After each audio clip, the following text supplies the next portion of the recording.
MX. Hola, buenas tardes, ¿cómo están? Bueno, pues nos encontramos aquí en nuestro programa de Salud con Lupis. Muchas gracias por estar con nosotros e iniciando el año precisamente con un programa de salud. Me encuentro con el doctor Leonel García Benavides. Leo, ¿cómo estás? Buenas tardes. Buenas tardes, Lupita, bienvenida, un gusto tenerte aquí. Muchas gracias. Ya tenemos un tiempecito que no habíamos platicado, pero con mucho gusto. Y bueno, déjenles comento antes de iniciar el programa que ya pasamos por todo el protocolo, obviamente, y más con un médico. Aquí traigo mi cubreboca, pero me lo acabo de quitar para la entrevista. Estamos con nuestra sana distancia y porque si no, no nos escuchamos muy bien. Y Leo, si tú gustas, también te lo puedes Sí, quitar. me lo voy a quitar aquí, acabo aquí tenemos espacio. Exacto. Y bueno. Espacio, no hay gente y todo súper bien. Uh-huh. Leo, fíjate que está muy de moda esto de la transferencia de grasa. O sea, así se le puede llamar, de transferencia de grasa al glúteo, a otras partes del cuerpo. Sí, mira, el procedimiento de transferir tejido adiposo, que dentro de la grasa, cuando hablamos de grasa, es un tejido que tiene varios elementos. Tenemos lo que llamamos adipocitos, que son las células grasas. Pero aparte también dentro de la grasa hay células que son células mesenquimales, lo que viene siendo los precursores de todos los elementos celulares, que se llaman células madre. Ahí dentro de la grasa que sacamos en un proceso de liposucción, también vienen esos elementos, vienen células madres, vienen adipocitos, elementos sanguíneos, sí, pero hay una gran cantidad, es un cóctel, se puede decir, de elementos celulares que lo que hacemos en esto de transferirla es tomarla de un lecho donador y pasarla donde queremos que sea su nuevo domicilio, vamos a decir, ¿no? Okay. Donde queremos que quede, pensando siempre que este es un tejido vivo, que tenemos que tener todo el protocolo para asegurar la mayor viabilidad de esas células, que no se nos vayan a morir en el proceso de extracción, y que a la hora que las vayamos a colocar también asegurar que el lugar donde se vayan a poner permita que ese tejido sobreviva, que no se nos muera, porque si no, bueno, pues nomás se va a manifestar como un incremento muy corto y no te va a dar resultados ni a mediano ni a largo plazo, porque ese tejido se va a reabsorber. Y fíjate, Leo, que precisamente tenemos esa pregunta que, bueno, ya me la respondiste.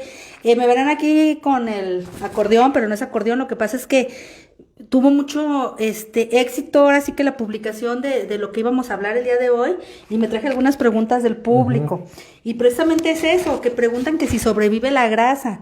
Ahora, Leo, esto es nada más con el paciente, por ejemplo. Vamos a suponer que yo te digo, oye, Leo, necesito que, por ejemplo, tener más glúteo, pero dices, no te puedo quitar tu grasa. ¿Tiene que ser grasa del mismo cuerpo?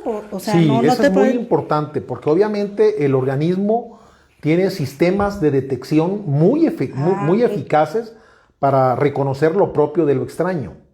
Entonces, transferir de otra persona, pues sería un protocolo como si fuera a transferir un riñón. Imagínate, tienes que hacer muchísimas pruebas y después dar medicamentos por tiempos muy prolongados. Si buscáramos una persona compatible que donara su grasa, sería pues demasiado protocolo y no se justifica realmente con este propósito. ¿Por qué? Porque hay muchos lugares en el cuerpo que pueden ser sitios excelentes donadores para que la misma persona, hay lugares que no les gusta, por ejemplo, la grasita que está en la cintura, en el abdomen, pues todas se la quisieran que eso fuera menos, ¿no? Entonces, esa lo aprovechamos y lo trasladamos a lugares donde ahorita está muy de moda, por ejemplo, lo que llaman el Brazilian Body Lift y ese tipo de técnicas donde de manera muy sorprendente, aún tomando grandes volúmenes de grasa, y trasladándolos a otro lugar, esta logra resistir ese proceso de integración y una buena cantidad del tejido que transferimos de un lugar a otro, al paso del tiempo, meses, años, se mantiene en ese lugar ya como una nueva residencia, ¿no? O sea, como un lugar donde se integra, se vasculariza y se comporta como si hubiese estado todo el tiempo. Y por ejemplo, en ese caso, sí se necesita también hacer ejercicio de pronto, porque hay quienes dicen, a lo mejor ya tengo la pompi, lo que tú quieras, pero dicen, no hago ejercicio. ¿Es necesario hacer el ejercicio para que se mantenga ahí? El adipocito, cuando subimos de peso, un adipocito puede aumentar su tamaño de manera significativa, hasta 60 veces se dice que un adipocito puede aumentar de tamaño, o durante un proceso de reducción puede bajar eso, todo eso que aumentó también se puede reducir y eso se hace con las dietas. En la liposucción lo que se hace es remover el tejido. Entonces una vez que removemos el tejido, sí tenemos que buscar que no se rompan los adipocitos porque entonces salen todos los aceites y es un tejido que no sirve. Tiene que ser con sus membranas íntegras y el adipocito íntegro ese es el que se debe de trasladar hacia la otra zona. Y en esa otra zona, pues es un proceso, al principio pues le va a sufrir, como cuando agarras una plantita y la quitas de un lado y la pones en otro lado, pues tiene un proceso que se va a hacer, a lo mejor no va a crecer, etcétera, se van a hacer más pequeños, pero una vez que logran integrarse, van a tener un comportamiento como cualquier parte, como la grasa en cualquier otra parte del cuerpo, o sea, va a tener esa posibilidad de volverse a recuperar, ¿no? Entonces, si hay un proceso de reabsorción de la que ponemos, no toda se integra, hay una parte de esa grasa que se traslada, que va a ser, que aunque lo hagas muy bien, pues no todo se va a integrar, va a haber una parte, una proporción que es variable, ¿no? Ahí todavía no nos ponemos de acuerdo cuánto es lo que se logra reabsorber, porque las técnicas de medición todavía no te lo precisan, pero se considera que un 30 a un 40% de lo que se traslada va a ser reabsorbido. Pero con ese 50-60% podemos tener resultados que pueden ser muy, muy buenos, sobre todo en ciertas zonas, por ejemplo en el caso de los glúteos.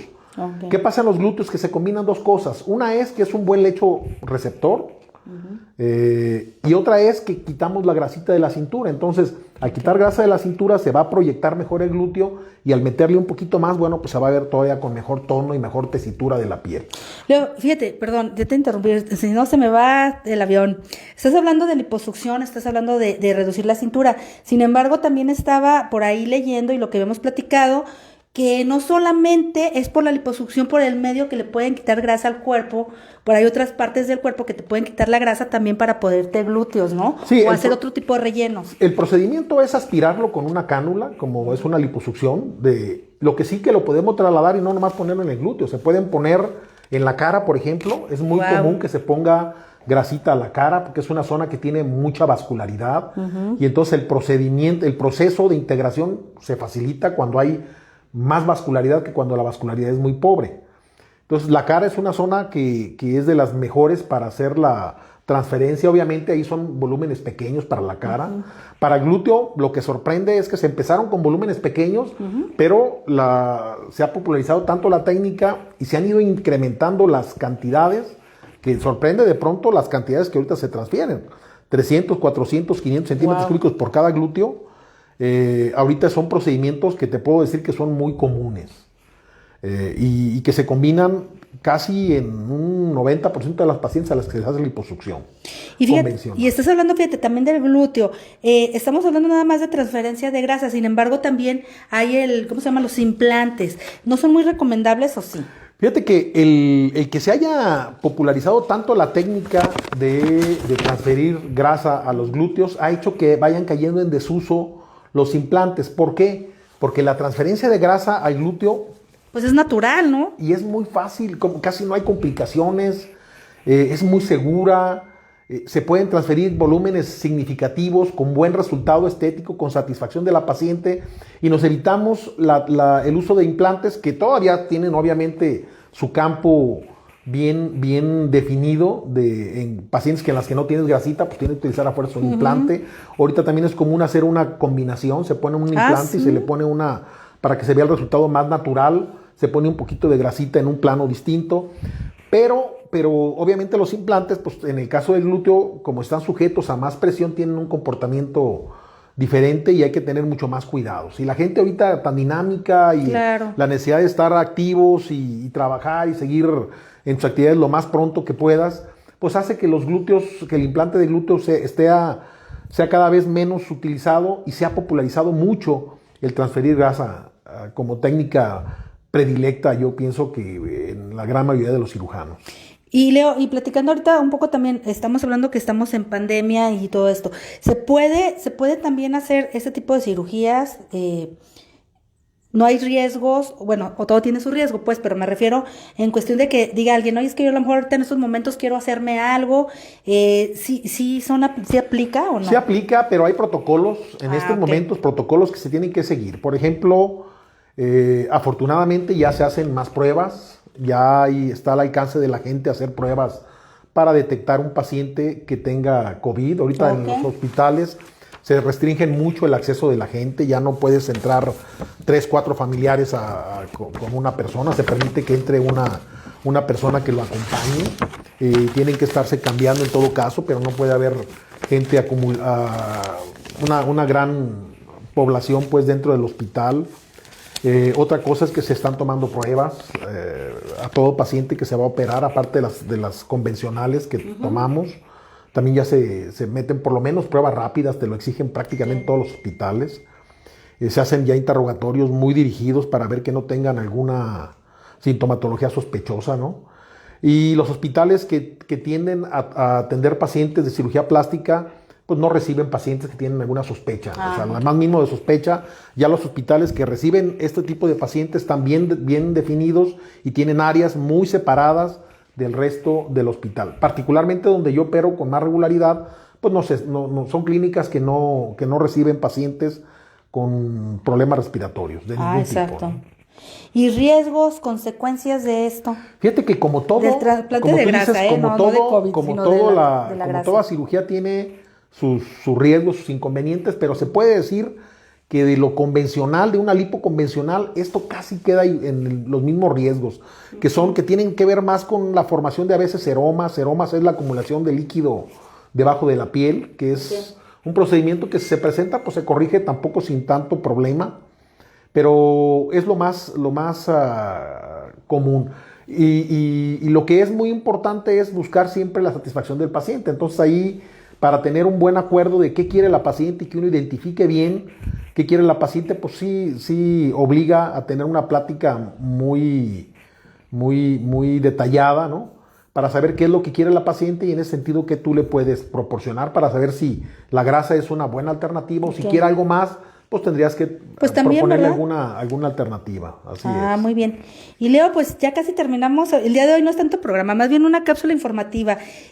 Tu teléfono, porque todo pues es por previa cita, ¿verdad? Sí, más ahorita también. Estamos procurando, tú sabes, espaciar.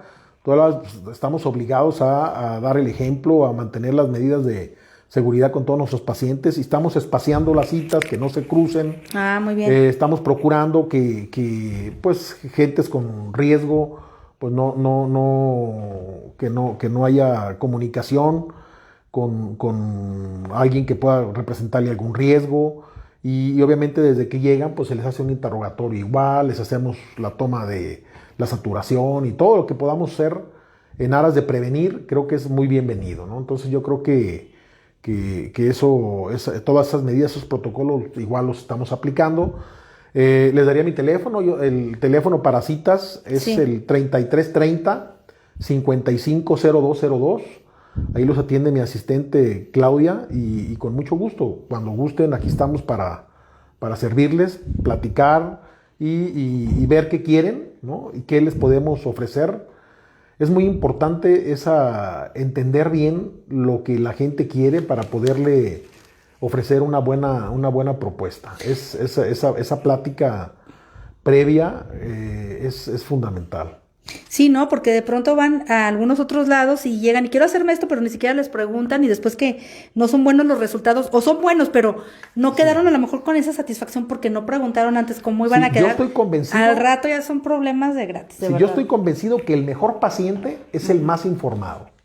Entonces es importante darle toda la información para que tenga libertad de decidir.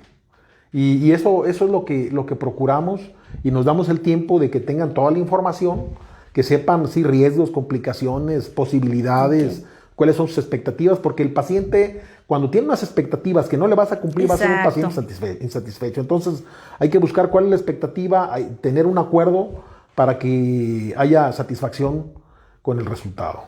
Muy bien. Y luego, pues ya casi nos vamos. Digo casi nos vamos porque me gustaría mucho algo que quieras agregar. No, yo creo que decirles a las personas que se aseguren, pues, que una vez que se van a someter a un procedimiento tipo, que chequen que su cirujano tenga primero la formación profesional, académica como cirujano plástico y que esté certificado, que obviamente su título esté expedido por una dependencia oficial y que chequen que sea cirujano plástico certificado por el Consejo Mexicano de Cirugía Plástica, Estética y Reconstructiva, que le dé más certidumbre, ¿no? Para que de pronto no se pongan en manos de gente que no tiene la formación profesional. No, y sí, sabes que sobre todo, por ejemplo, en la aplicación, por ejemplo, hablando de otras cuestiones, por ejemplo, que Botox, que ácido hialurónico, etcétera, todo eso que existe, de pronto que van con personas que no tienen esa certificación y ya que las dejan así como monitos, así que no se pueden ni mover, ¿no? Yo creo que eso sí es importante. ¿Serio? Eso, es importante la preparación para ser cirujano plástico ahorita. Tienes que, después de terminar la carrera profesional de médico, que son 6 años, tienes que hacer una formación de cirugía general y luego cirugía plástica. Entonces estamos hablando de otros 7 años, 8 años para ser cirujano plástico. Entonces como que pensar que terminando la carrera ya puedes hacer procedimientos de este tipo, pues no tienes la formación. Yo creo que cada quien tiene su espacio, ¿no? Y es importante respetar esas fronteras para que no se den complicaciones que al final pues todos salimos perdiendo, porque la gente no atiende eso. Dice, pues es que se murió por un procedimiento X que le practicaron y no hay distingo, ¿no? Y creo que es importante decir que son procedimientos seguros, que eso es lo más importante, pero que es fundamental que acudan con un médico que tenga la formación profesional. Ok. Bueno, pues Leo, muchísimas gracias por esta información y bueno, les estaremos dando alguna información de otro tipo también, de cuestiones médicas. Cada semana ahí tendremos algunas capsulitas informativas que las daré yo con la información del doctor, lógicamente. Con mucho gusto, ahí te muchas proporcionamos gracias. la información de lo que nos vaya solicitando. Claro que sí, y muchas gracias a todos ustedes por estar aquí con nosotros y muy feliz año. Igualmente, Gracias. feliz años a toda la audiencia de Lupis. Bye. Hasta luego.